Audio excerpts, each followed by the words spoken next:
हमारे यहाँ सबसे बड़ी श्रद्धा ही बेचारे सत्संग करते हैं, मथुरा के हैं, हम बड़े खुश हैं मथुरावासी।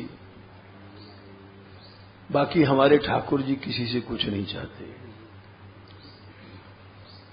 हमारे ठाकुर जी तो जब फ्री यात्रा उठाते हैं 15-15 हजार आदमी, और एक एक आदमी पे बहुत ज्यादा खर्च होता है, जो 15,000 लेते हैं उनसे ज्यादा खर्च होता है। दवाई, दारू, तंबू ऑल फ्री। तो क्योंकि हमारे ठाकुर जी कुछ नहीं चाहते, पैसा धेला नहीं चाहते हमारे ठाकुर जी। हमारे ठाकुर जी चाहते हैं केवल तुम भक्ति करो। ये मान बिहारी लाल की सामर्थ्य है। हम कैसे यात्रा उठा सकते हैं? करोड़ों रुपए काम। हम तो न हमारे पास कोई इनकम, न मंदिर, न जमीन, न जायदाद, लेकिन फिर भी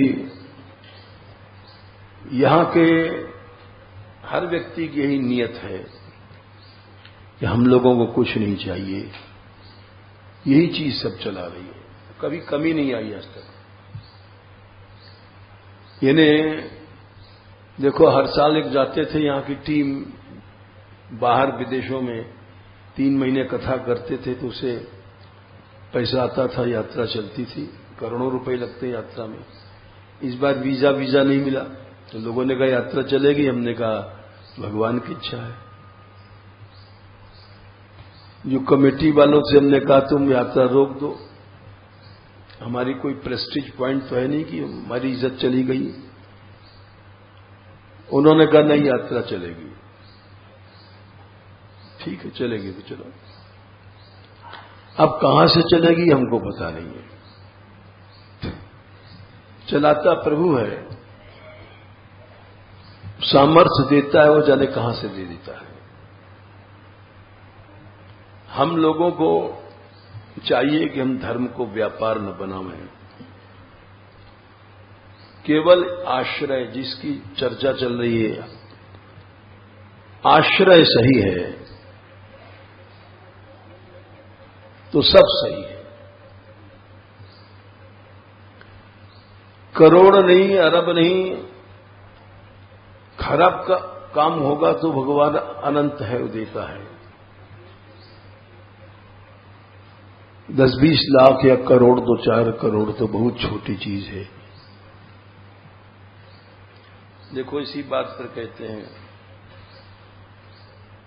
जय श्री राधे, जय श्री राधे। दासास्तु प्रश्रितास्तस्य निदेशवशवर्तिनः विश्वस्ता प्रभुता ज्ञान विनम्रित धियश्चते। पहला लक्षण है आश्रय। वो ठीक है तो सब ठीक है। जिसके भीतर आश्रय ठीक है वो अपने आप आज्ञा मानेगा, उसमें कभी मेरा तेरा हठ दुराग्रह कभी नहीं आएगा।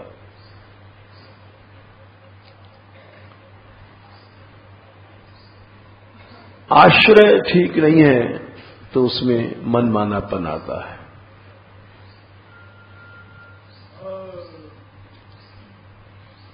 आश्रय ठीक है तो विश्वास अपने आप रहेगा। आश्रय ठीक है तो दैन्य रहेगा, अहम खत्म हो जाता है।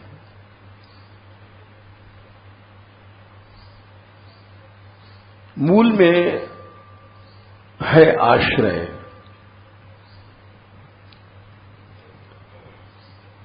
आश्रय गड़बड़ हो जाता है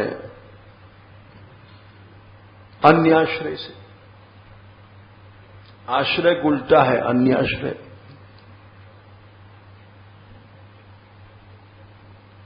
अन्य माने क्या हुआ? देह। अन्य माने क्या हुआ? इंद्रियां। अन्य माने क्या हुआ? मन। अन्य माने क्या हुआ? अहंता। ये सब अन्य पदार्थ है।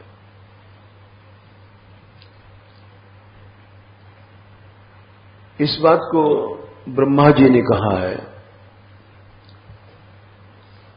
कि अन्य कौन है और अपना कौन है। दो पक्ष हैं, एक अपना, एक पराया।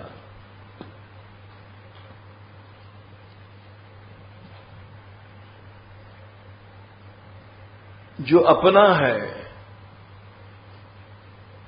और जो पराया है उसको जीव पहचान नहीं पाता।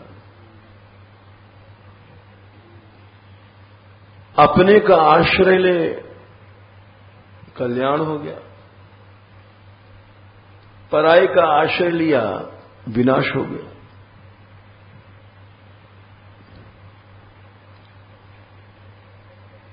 तो अपना कौन पराया कौन? ब्रह्मा जी ने दशम स्कंद के 14वें अध्याय में कहा है, त्वाम आत्मानं परम मत्वा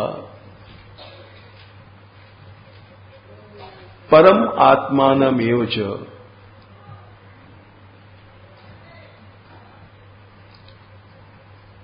आत्मा पुनर्बहिर्मृग्य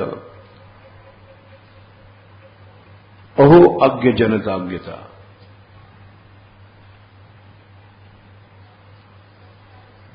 27 14/27। तुम आत्मा हो, आत्मा हो, अपने हो, सब कुछ तुम हो। उसको जीव ने तुमको पराया समझ रखा है।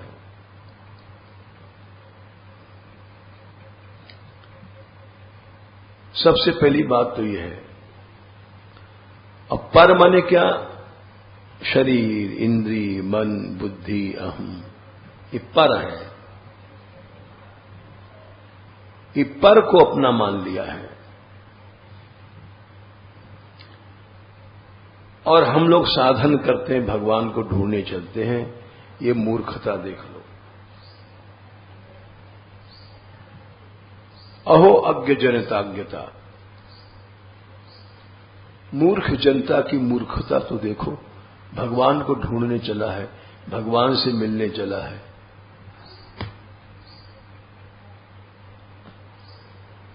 और पर चीज को अपना समझ रखा है, पराश्रय अन्याश्रय कर रखा है। अन्यासक्ति, दूसरी जगह आसक्ति है, अन्याश्रय हो गया।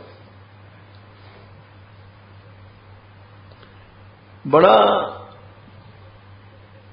सही उत्तर है, रिप्लाई है, आंसर है, बड़ा सही, एकदम एग्जैक्ट सही है कि हमने जो आत्मा भगवान है उसको पराया समझ रखा है, उसके लिए कुछ नहीं करते हैं। और पराई चीज जो शरीर, इंद्रिय, मन, बुद्धि, इसके दिन रात इसी में लगे हैं, दिन रात। सवेरे से उठो तो शरीर की सेवा, फिर इंद्रियों की सेवा, फिर मन की सेवा, फिर बुद्धि की सेवा। ये पराई की अन्याश्रय है। अन्य माने खाली स्त्री पुत्र आदि, वो तो है ही है अन्य, लेकिन सबसे पहले तो अन्य अपना शरीर है। सबसे पहले अन्य अपनी इंद्रियां हैं। सबसे पहले सोचना चाहिए अब पराया अपना मन है जो संसार की ओर जा रहा है, शत्रु है। हमने इसको मित्र या अपना समझ रखा है। भगवान ने कहा 6/6 गीता में, यह आश्चर्य तो है कि शत्रु को मनुष्य ने मित्र मान लिया। बंधुरात्मा आत्मनस्तैव ये नैव आत्मा आत्मना जिना अनात्मनस्तु शत्रुत्व वर्तेत आत्मैव शत्रुवत। ये मन ही शत्रु है और हमने इसको अपना मित्र सब कुछ समझ रखा है। मन, बुद्धि सब शत्रु हैं। और उसी की फिर आज्ञा मानता है। मन जो कहेगा वो करेंगे, बुद्धि जो कहेगी वही करेंगे। न मां की कोई मानता है, देख लो संसार है, न बाप की मानता है, न गुरु की मानता है, न गोविंद की। हर व्यक्ति अपने मन का दास है, अपनी अहंता का दास है, अपनी बुद्धि का दास है, और फिर भगवान को ढूंढने चलता है।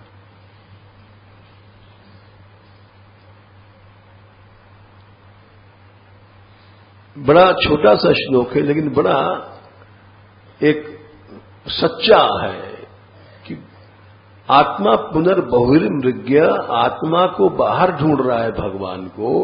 ये मूर्खता देखो, भगवान से मिलने चला है, भगवान का भजन करने चला है और पर तत्व का आश्रय है, पराश्रय है, अन्याश्रय है। ऐसे ढूंढने से क्या मिलेगा? मोको कहां ढूंढे रे बंदे, मैं तो तेरे पास में।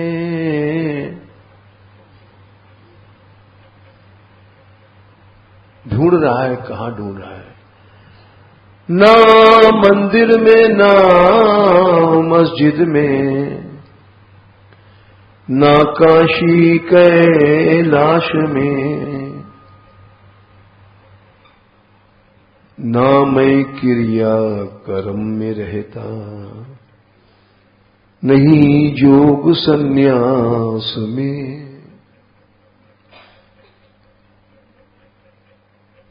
सब जगह मना कर दिया। ना मैं व्रत में, ना मैं तप में, कहीं नहीं हूं। खोजी होए तुरंत मिल जाऊं, पल भर की तलाश में। कहत कबीर सुनो भई साधु, मैं तो रहूं विश्वास। विश्वास माने भगवान। हमारा विश्वास पर तत्व पे है। मन जो कहेगा वो करेंगे, बुद्धि जो कहेगी वो करेंगे, अपनी अहंता जो कहेगी वो करेंगे। अभी प्रसंग चल रहा था 1-2 दिन से, जैसे एक आध आदमी थे यहां से अलग हो गए, विरोध कर रहे हैं बड़ा तगड़ा। ऐसा क्यों होता है?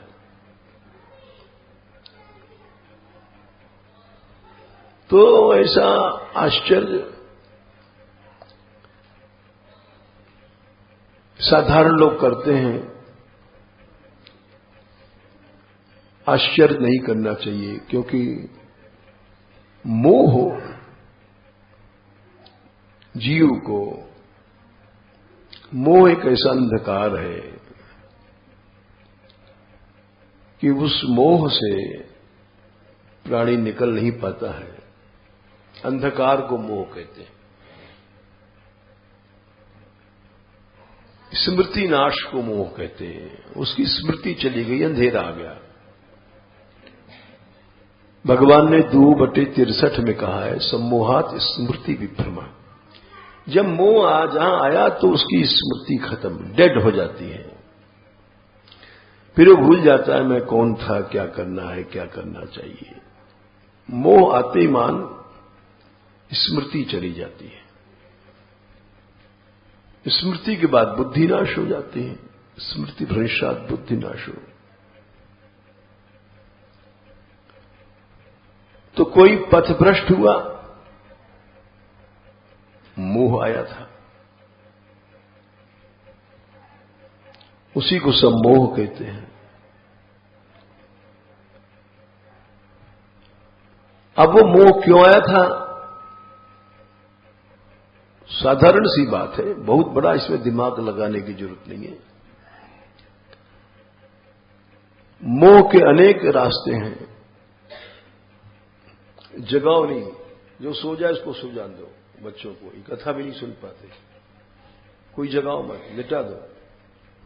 ये बहुत जगते हैं रात में 1-1 बजे तक।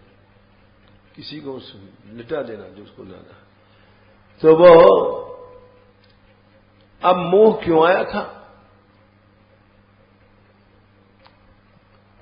मोह से स्मृति का नाश होता है, मोह से ही जीव का सब कुछ नाश हो जाता है।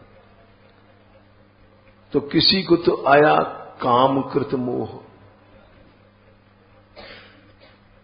कामना निंदा कर दिया है। हाँ हाँ, अनेक दैवी द्रव्य, अनेक कारण हैं, खाली एक बात नहीं है। काम जैसे उदाहरण दें, एक बड़े ऊंचे महात्मा बताया, उनकी शिष्या थी गोरे रंग की, विदेश की। उनको फटकारा उनके गुरु समान एक महात्मा ने, तो उन्होंने उनको मरवा दिया। ये कामकृत मोह था, मनुष्य मार डालता है। काम से, क्रोध से, लोभ से, अहमता से, अनेक कारणों से मोह उत्पन्न होता है। अच्छा, इसका प्रमाण ले लो। 11वां स्कंद में दूसरे अध्याय में देहेन्द्रिय प्राण मनोधियामयो जन्माप्यक्षुत भय तर्ष कृच्छ्रयी।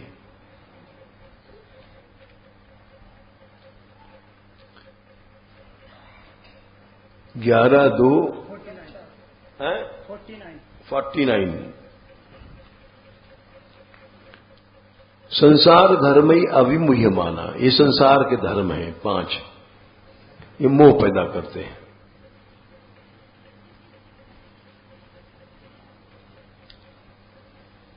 देह के कारण मोह पैदा हुआ, हम यहीं से उदाहरण देते रहते हैं।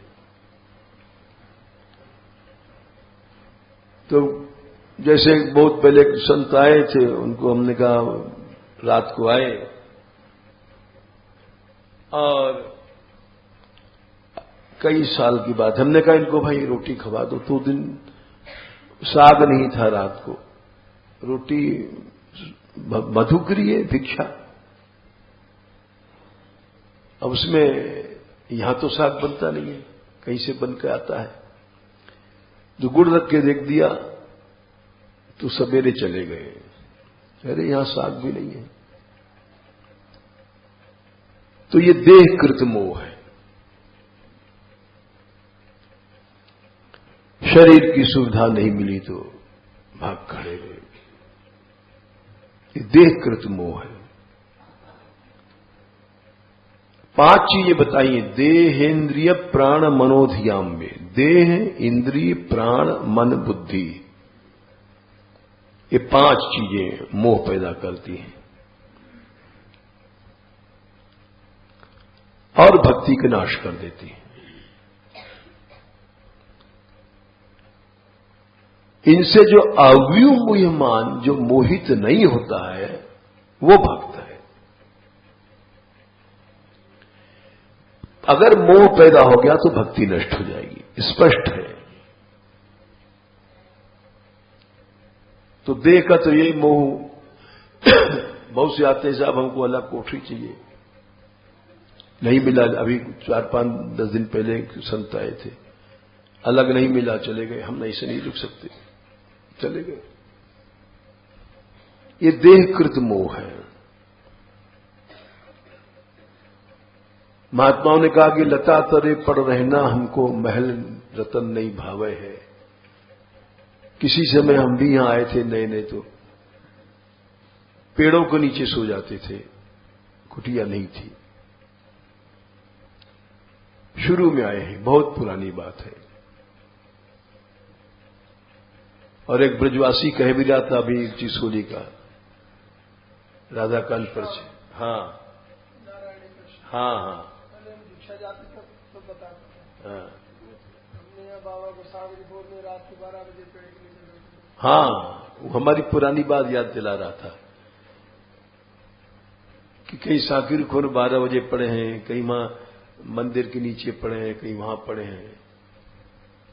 तो कोई श्री जी की दया थी, ये सब चीजें हटा नहीं पाई। यहां तक कि जब 11 गांव की पंचायत थी तो सखी शरण को हमने ताली लेके भेजा था नीचे, ताली ले आओ, हम मानगढ़ छोड़ देंगे। हम तो एक पेड़ के नीचे आज भी रह सकते हैं, इतनी राधा रानी कृपा है। हमको कोई हटा नहीं सकता दुनिया में।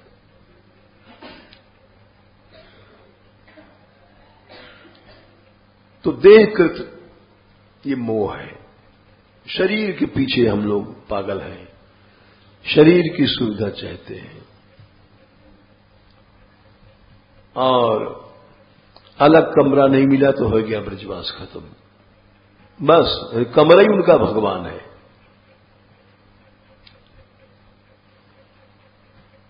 इंद्रियकृत मोह बताया, साग नहीं मिला, दाल नहीं मिला, चटनी नहीं मिली, इंद्रियों के सुख के लिए इसमें भोग भी आ जाता है।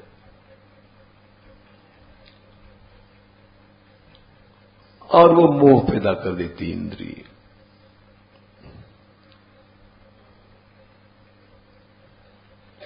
प्राण का धर्म क्या है?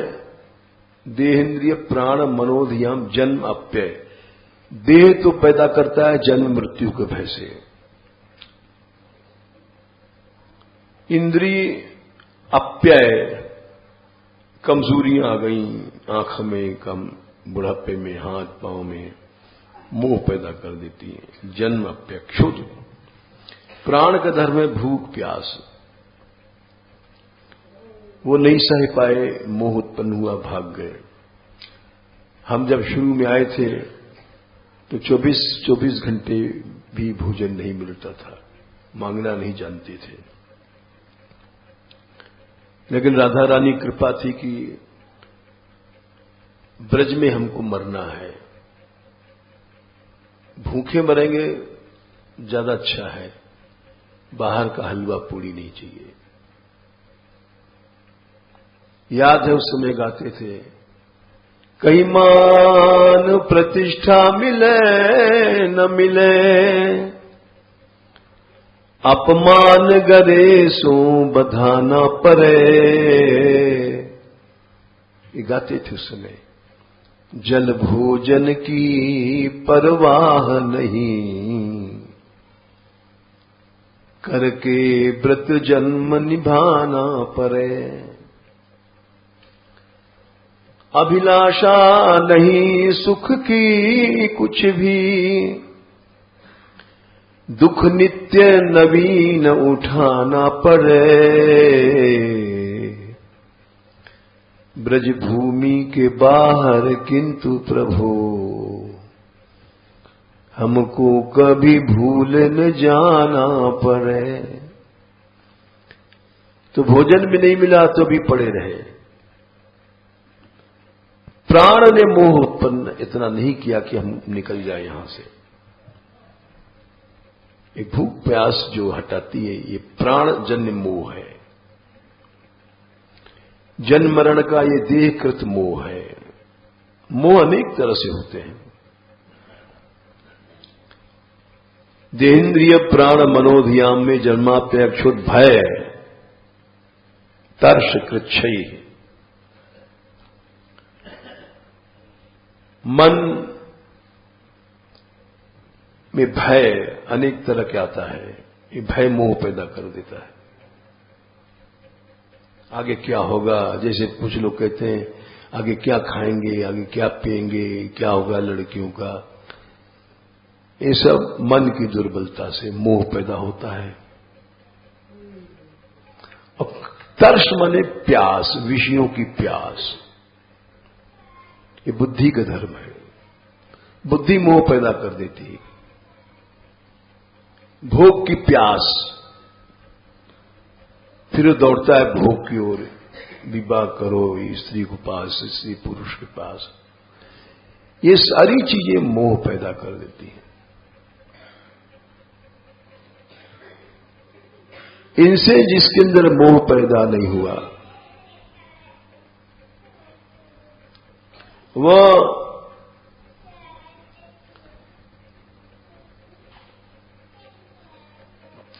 इधर बैठ जाओ, तुम लोग लेट लो, हमारी बात मान जाओ, सो जाओ सो जाओ।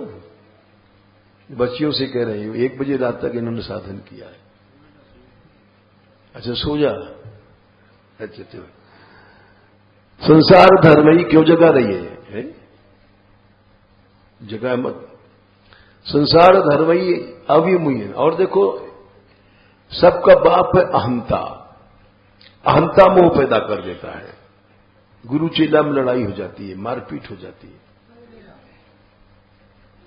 बरेली वाले धर्मशाला में एक बार सप्ताह भई, तो पहले हमारा सप्ताह रखा था इनॉग्रेशन के समय लोगों ने, बहुत पुरानी बात है। हमने कहा भाई हम तो नहीं सप्ताह कहने जाते। तो गुरु जी दूसरे आए, कोई नए सप्ताह वाले। तो आखिरी दिन सुखदेव परीक्षित में कुश्ती हो गई। जितना तय था उससे ज्यादा भेंट आया। तो कहे वो बाकी हमारा, वो कहे बाकी हमारा। तो गुरु शिष्य में कुश्ती हो गई। ये क्या था? ये सब मोह है। भगवान ने कहा सबसे ज्यादा मोह अहम पैदा करता है। मान हो गया, अपमान हो गया। गीता में उन्होंने 3 अध्याय में 27वें श्लोक में कहा है, इसीलिए बहुत से यहां से लोग अलग भये, बड़ा बनना चाहते हैं। बड़ा बना, स्वतंत्र बनना चाहते हैं। प्रकृतिर क्रियमाणानि गुणैः कर्माणि सर्वशः अहंकार विमूढ़ात्मा। अहम ने उनको मूर्ख बना दिया। अहंकार विमूढ़ात्मा का मतलब हुआ अहम ने इतना ज्यादा मोह पैदा कर दिया कि वे मूढ़ नहीं महामूढ़ बन गए।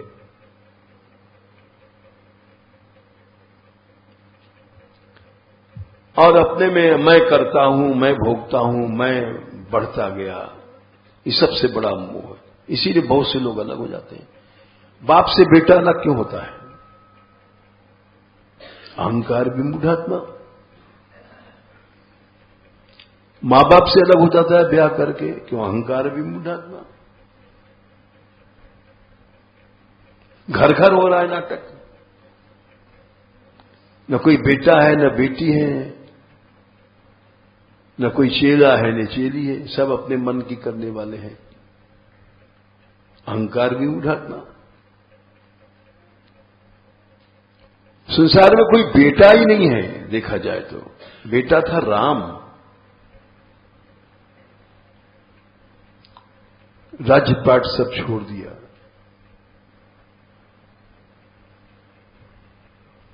कौन बेटा है संसार में? कोई नहीं। न कोई बेटा है, न बेटी है।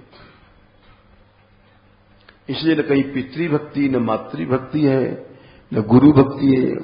हजारों चेला घूमते हैं, कोई भी गुरु भक्त नहीं है। एक पाई भी क्यों अपने मन के हिसाब से चलते हैं, तो गुरु भक्ति कहां है? न ईश्वर भक्ति है, कुछ नहीं है।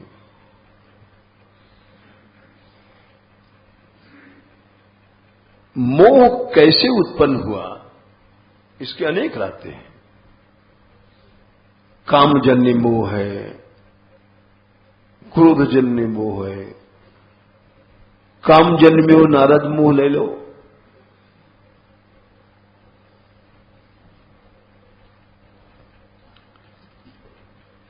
ये सब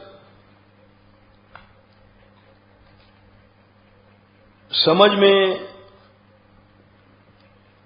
आना कठिन है। जब मनुष्य मोह ग्रसित हो जाता है तो समझ ही नहीं पाता।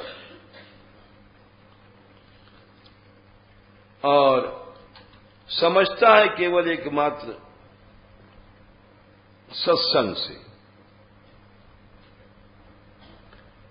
जैसे अब ये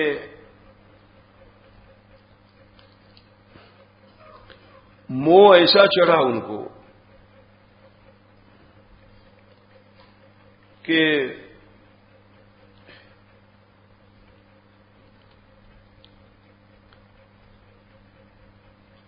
नारद जी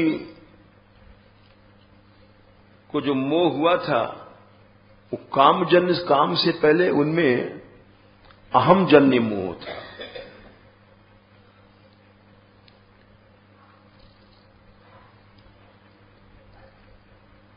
बालकांड 129।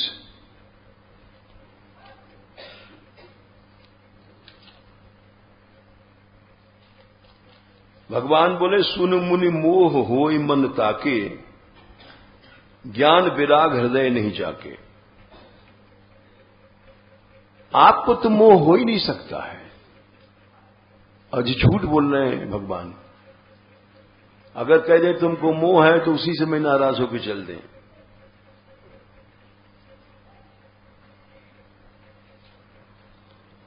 और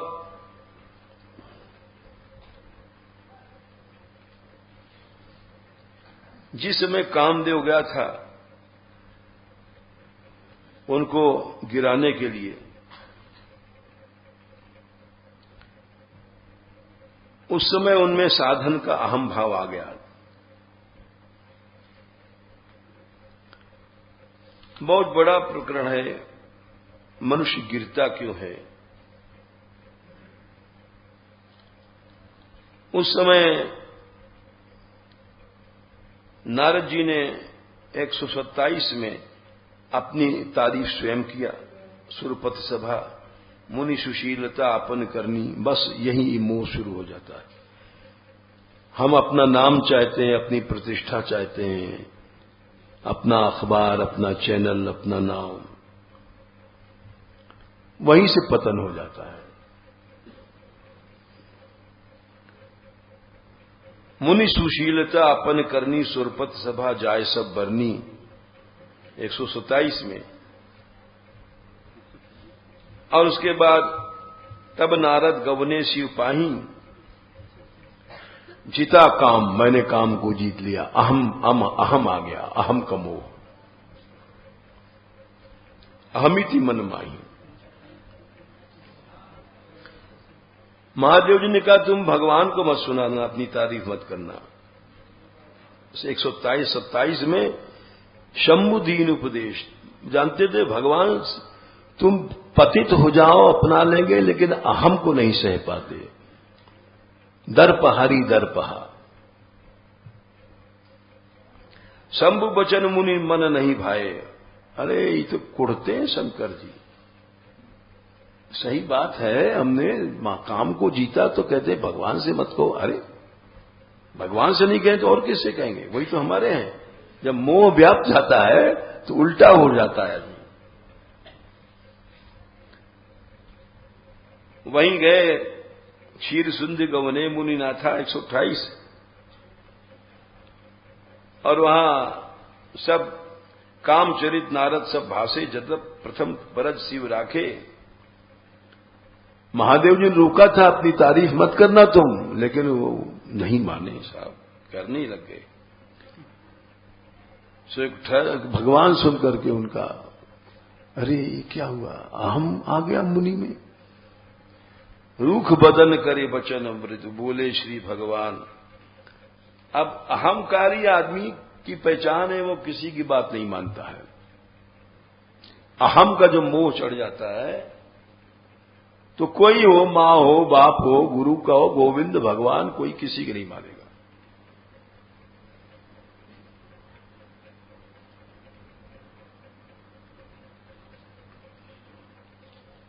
उस समय अगर टोक दोगे तो बैर हो जाएगा।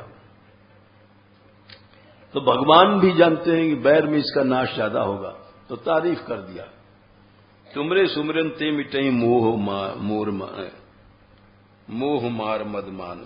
बोले तुम्हारे स्मरण से मोह नष्ट हो जाता है। नारद जी तुमको मोह कहां है, जान रहे हैं भगवान मोह में ग्रसित है, लेकिन झूठ बोल रहे हैं। बिल्कुल झूठ बोल रहे हैं, क्योंकि जीव अहम में मोहित है, उसको कह दोगे तो वो शत्रुता हो जाएगी। अब बोले सुनी मुनि मोह होई मन ताके। अरे मोह तो उसको होता है जिसके अंदर ज्ञान वैराग नहीं हो। तुमको कहां से मोह हो जाएगा, ब्रह्मचारी हो। नारद जी ने कहा, हाँ महाराज, नारद कहो सही अभिमाना, कृपा तुम्हार सकल पर, आपकी कृपा है। अजीव बोलता है प्रकार कृपा कृपा कृपा, लेकिन भीतर से अहम का मोह घुसा रहता है। और समझ नहीं पाता। किसी को देख लो, कोई अच्छा काम करके आवे, तारीफ कर दो, हाँ कहेगा आपकी कृपा है, लेकिन भीतर से खुश होता है, हाँ ये हमारी तारीफ है। ऊपर से कहता रहे भगवान की कृपा, लेकिन भीतर से मामला सब गड़बड़ रहता है।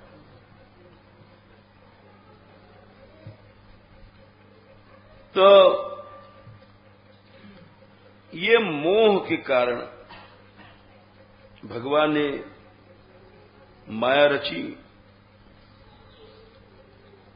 और विश्व मोहिनी की रचना किया। उसको देख करके कामजन्य मोह हुआ। देखो 131, पहले अहम से मोह हुआ, फिर अहम के दंड में कामजन्य मोह हुआ। समझ लो, अहम से आदमी अपराध करता है, फिर उसके बाद में काम क्रोध आदि उसको पटक देते हैं। ये सब भाई भाई हैं। पहले अहम से मोह हुआ, फिर से 131 में करो जाय सोई जतन बिचारी जई प्रकार मोहि परे के मारे जब तब कछु न होई तही काला हे विधि मिले कौन विधि माला बाला।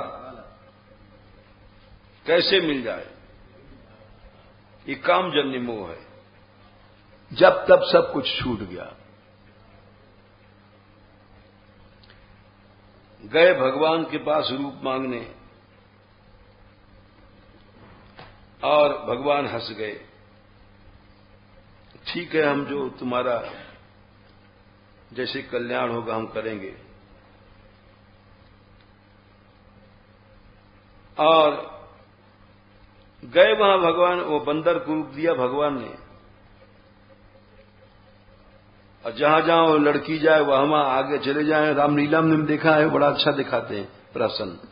वो माला लेके घूम रही, जिधर तो नारद जी कुर्सी पे कुर्सियां ले लेकर के उधर ही जाते हैं। रामलीला वाले तो नमक मिला देते हैं और मुखौटा बंदर का लंबा सा लगा देते हैं। अब वो माला लेके उधर गई तो कुर्सी लेकर के उधर ही उसके चूतर के पीछे घूमते रहते हैं और बार बार बड़ा जनता हंसती है। तो वहां पर ये हालत देख करके रुद्र के अनुचर भी देख रहे। जय दिश बैठे नारद, ये सब मोह था। और फिर उसके बाद में क्रोध का मोह आया। भगवान को श्राप दे दिया।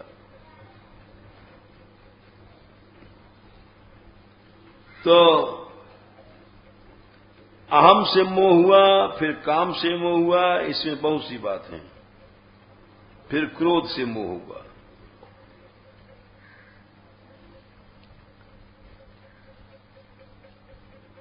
बेश बिलो क्रोधति बढ़ा, क्रोध का मोह हुआ। यहां तक हुआ कि मैं जाके देहूं श्राप की मरियों जाई, भगवान को श्राप दे दूंगा।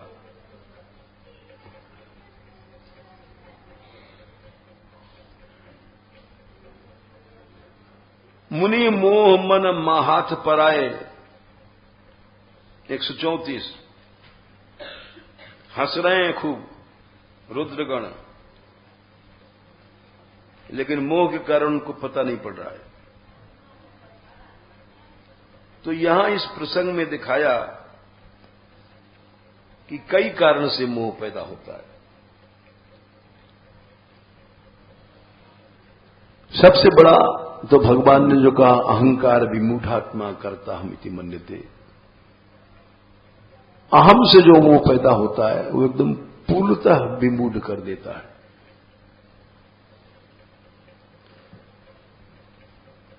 यहां तक कि एक पंजाब की घटना है। पहले हमारे यहां के लड़का था, पंजाब में कथा कहने जाता था, बहुत पुरानी बातें हैं। तो बाप ने बेटे को फटकारा छोटी सी बात पर, गाड़ी वाड़ी की बात थी। कह दिया होगा गाड़ी वाड़ी चलाते से एक तो दिया होगा। घर से निकल गया। बोले पिताजी जब तक मेरी गाड़ी नहीं होगी मैं इस घर में नहीं आऊंगा।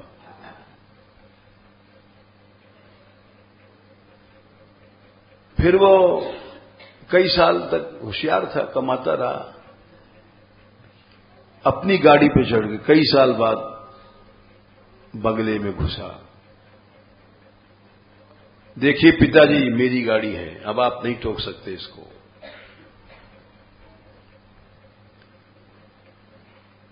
लेकिन ठीक है गाड़ी मिल गई, लेकिन मां बेटा बाप का फर्क आ गया जीवन भर, फिर अलग रहा। ऐसी गाड़ी किस काम की जिसने बाप को बेटे से अलग कर दिया। तो यह अहंता का मोह था। अहंता के मोह से ही सास बहू अलग हो जाती हैं। डोकरी ऐसा कहती, खंखा राण खा गई, ऐसे ऐसे गांव में हमने सुनते रहते भिक्षा मांगते समय। बहू कह रही अपनी सास को ये खंखा राण खा गई। शब्द याद है हमको भिक्षा मांगते समय, तो हम हंसते थे। देखो किसी समय जब आई होगी तो सास बड़ी खुश भई होगी, अब बहू आके पांव दावेगी, हलवा खिलावेगी, ये करेगी, जगह जगह घुमाया कि हाँ बेटा की बहू है और सब। अब आज वो बहू कह रही खंखा राणा खा गई।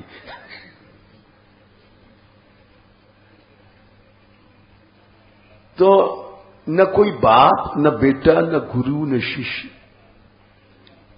अहम कृत मोह।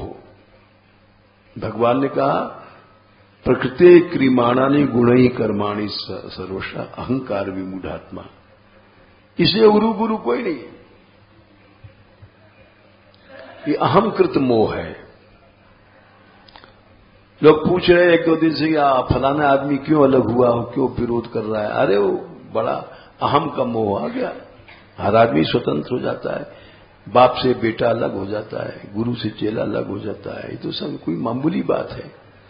जिसको बड़ा बनना है, स्वतंत्र बनना है, मनमाना करना है, अब दास नहीं रहा, दास नहीं रहा तो चाहे जो करेगा ही। इसीलिए दास वही बन सकता है जो अभी श्लोक बताया 11/2, देहेन्द्रिय प्राण मनोधियाम में रहने दे, मत जगह है, सोन दे, मत जगह। देहेन्द्रिय प्राण मनोधियाम्यो जन्माप्यक्षुत भय तर्ष कृच्छई संसार धर्मई अभिमुह्यमाना। अगर इन धर्मों से तुम्हारे अंदर मोह नहीं आया तो तुम भक्ति कर लोगे। मोह आ गया तो तुम न मां के रहे, न बाप के रहे, न गुरु के रहे, न गोविंद के रहे, किसी के नहीं रहे।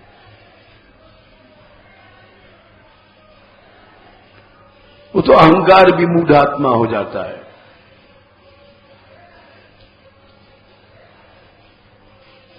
आसक्ति जन्य मोह। अब देखो आसक्ति जन्य मोह क्या होता है। ब्याह होते मान अपने स्त्री को लेकर मनुष्य क्यों अलग हुआ, आसक्ति जन्य मोह है।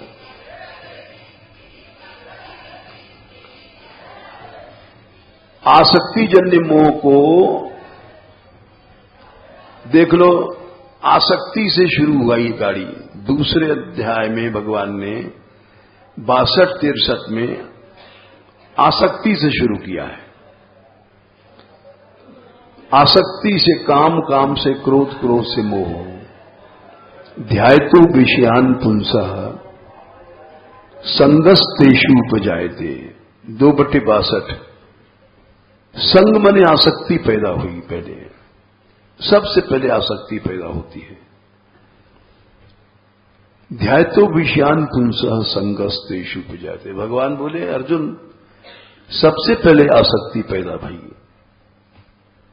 सबसे पहले। आसक्ति के बाद तो फिर कामनाएं पैदा होती हैं। हम लड्डू खाना क्यों चाहते हैं, हमारी इंद्रियां आसक्ति, जीव में आसक्ति है। आसक्ति के बाद काम पैदा होता है। फिर काम से मोह हो जाता है, क्रोध को बीच में ले लिया न, सीधे काम से मोह पैदा हो जाता है, सीधे सीधे। तो आसक्ति ही तो मूल में थी। यहां पर भगवान ने कई सीढ़ी बना दिया और 13/21 में सीधे सीधे काम कह दिया कि सीधे सीधे जो आसक्तियां हैं, ये आसक्तियां हमको 84 लाख योनियों में घुमा रही हैं। 13/21 में भगवान ने कहा कि मनुष्य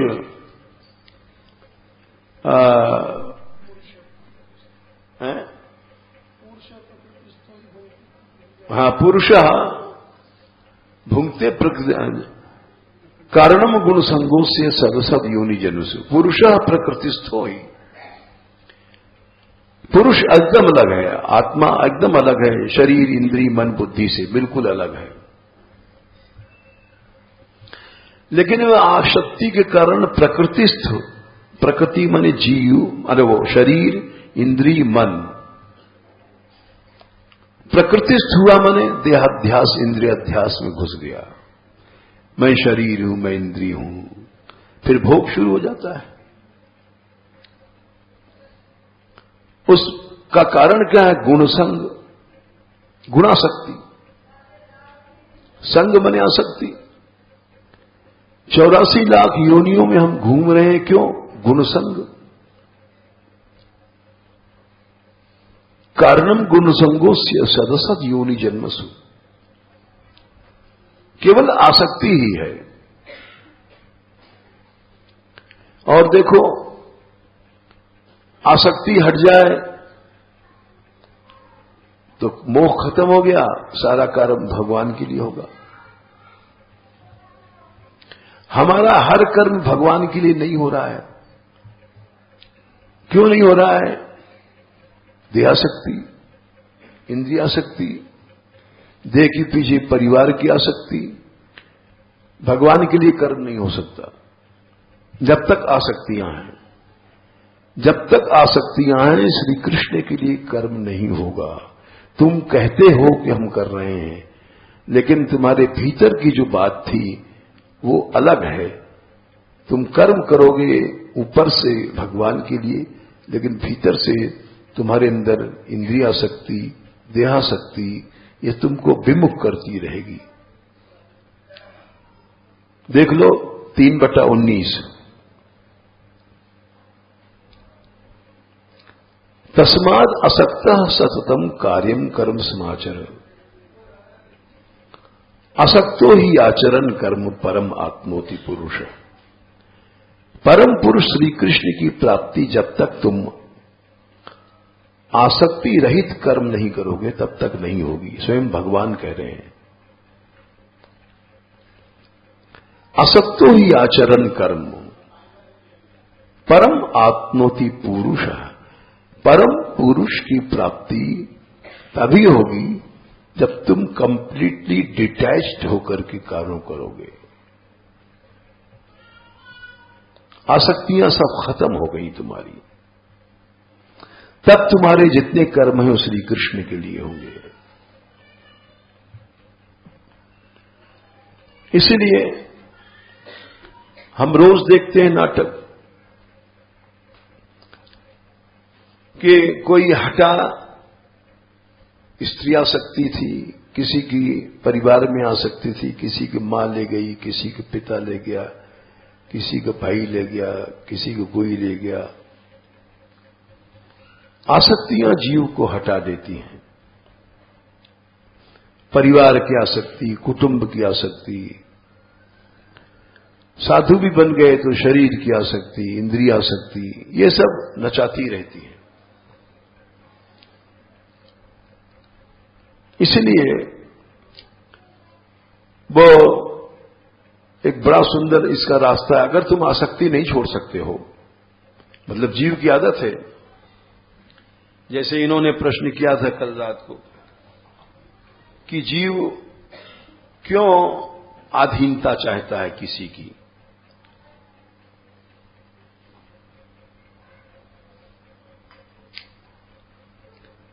अनादिकाल का अभ्यास है हमारा तुम्हारा आसक्ति का। जो लोग सिविक्स पढ़ते हैं, नागरिक शास्त्र, उसमें लिखा है man is a social animal. सामाजिक जंतु है। जीव जैसे बकरियां बकरियों में रहती हैं, भेड़ भेड़ में रहती है, तो मनुष्य भी एक जंतु है, सामाजिक जंतु है। वो चाहता है हम कहीं बंध के रहें, आसक्ति चाहता है। साधु भी बन गया तो हमारा शिष्य है, शिष्या है, और एक सामाजिक जंतु होने के नाते तो अब जब उसकी आसक्ति की आदत है तो छोड़ नहीं सकता आसक्ति की आदत। तो उसका एक रास्ता बताया 9वें स्कंध में 6वें अध्याय में। अच्छा तो यह है कि सभी आसक्तियां छोड़ दो। संगम त्यजेत मिथुन प्रतिनाम मुमुक्षु। भोगियों का संग छोड़ दो पहले। 51 नहीं, आज नहीं कल तुम नष्ट हो जाओगे, भोग वृत्ति जग जाएगी। क्यों? अनादिकाल से भोग का अभ्यास है। पहला काम तो ये करो कि भोगियों का संग छोड़ दो, नहीं भोग कभी नहीं छूटेगा, कभी नहीं छूटेगा। वो चाहे माता हो चाहे पिता हो, लोग घर गृहस्थ क्यों छोड़ते हैं? क्योंकि वहां भोग देखेगा, भोग की वृत्ति को अनुभव करेगा, तो भोग नहीं छूटेगा। इसीलिए लोग साधु होते हैं। साधु होने का मतलब क्या है? मिथुन वृत्तियों का संग छोड़ दिया। संगम त्यजेत मिथुन प्रतिनाम मुमुक्षु। अब अकेले जंगल में आ गए, फिर भी वहां सर्वात्मना न विसर्जित बहिरिंद्रियाणी। इंद्रियों को बहिर्मुख मत होने देना।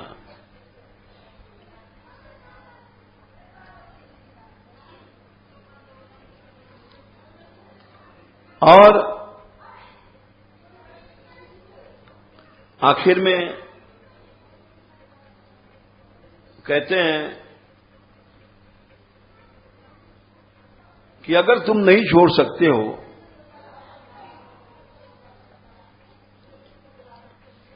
तो युंजीत तद व्रतिषु साधुषु,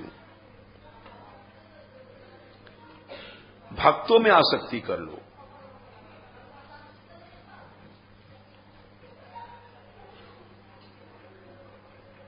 एकश्चरण रहस्य चित्त मनंत मीशे। एकांत में रहो। अगर एकांत में भी तुम्हारा मन स्थिर नहीं है तो योंजीत भक्तों में जाकर के आसक्ति कर लो, शुद्ध भक्तों में। न किसी भी प्रकार की आसक्ति तुमको मोह पैदा कर देगी। तो हमने बताया कि दासास्तु दास तभी रह सकता है मनुष्य जब किसी प्रकार के मोह में न ग्रसित हो जाए। कामजन्य मोह, क्रोधजन्य मोह, अहंता का मोह,